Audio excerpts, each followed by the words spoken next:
Some good news for Pakistan. You don't hear that every day. Saudi Arabia is building an oil refinery in the country, specifically in the province of Balochistan. The agreement was signed on Thursday. A total of 5 parties are involved, 4 state-owned Pakistani firms and the Saudi oil giant Aramco.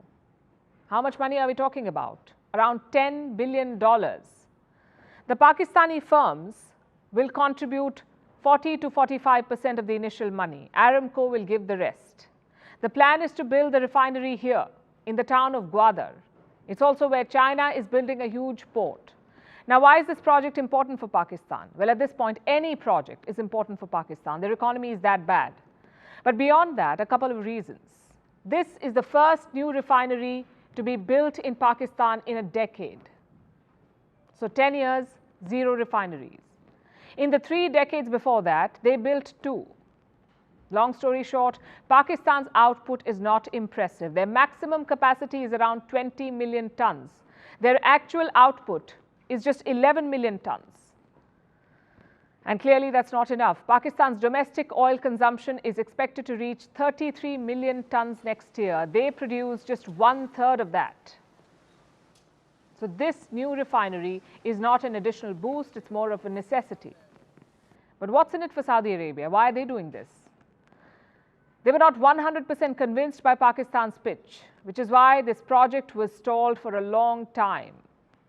They thought it was too risky. So what explains the U-turn?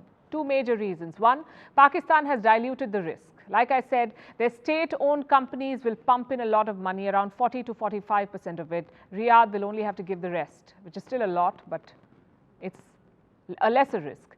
So their exposure is limited if things go south. Reason number 2, Pakistan sweetened the deal. They have given a 20-year tax holiday for the refinery, no custom duties, no surcharges, no sales taxes. After all that help, Saudi Arabia has agreed to build this. But in Pakistan, signing a deal is never enough. Neither is building the project. Security is the biggest issue in Pakistan, and this project is coming up in Balochistan of all places. It's a restive province in the southwestern part of the country. It's notorious for crackdowns.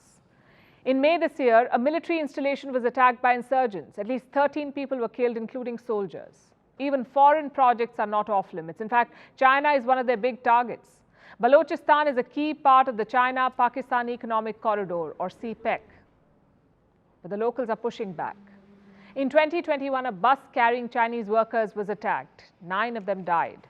The same year, there was a suicide attack on a luxury hotel in Quetta, the capital of Balochistan. And guess who was staying in that hotel? The Chinese ambassador. Now, if you ask the people of Balochistan, they have the same complaint. The money is coming, but it's not coming to them. And there are no jobs. The work is being done by Chinese workers and engineers. So here's the big question. Could Saudi projects also come under attack in Balochistan? It's certainly a possibility. Even Prime Minister Shehbaz Sharif knows this. He was in Gwadar on Thursday. He called for protecting foreign projects in Balochistan. Listen to what he said. China, Saudi Arabia, Qatar and the UAE are helping us without any condition. So it's our duty to safeguard their projects and investments. A lot depends on the army, really. You see, Pakistan's civilian government does not run Balochistan. The army does, as they do the rest of the country. So without their blessing, you cannot be safe. In January this year, Army Chief Asim Munir had traveled to Saudi Arabia. I guess the talks went well. The Prime Minister, Shehbaz Sharif, was also supposed to go in April, but his trip was cancelled. It made no difference in the end. The people who mattered had taken the call. And this would never happen anywhere else. The government is stepping down on the 12th of August. That's just 2 weeks away. In most democracies, this is a sitting duck period, but not in Pakistan. Their government just signed a deal for the country's biggest refinery. You can understand the urgency in Islamabad. But why is Riyadh playing along? We keep coming back to that question. They have a long history of supporting Pakistan, you see. The Saudis have bailed out Islamabad many times.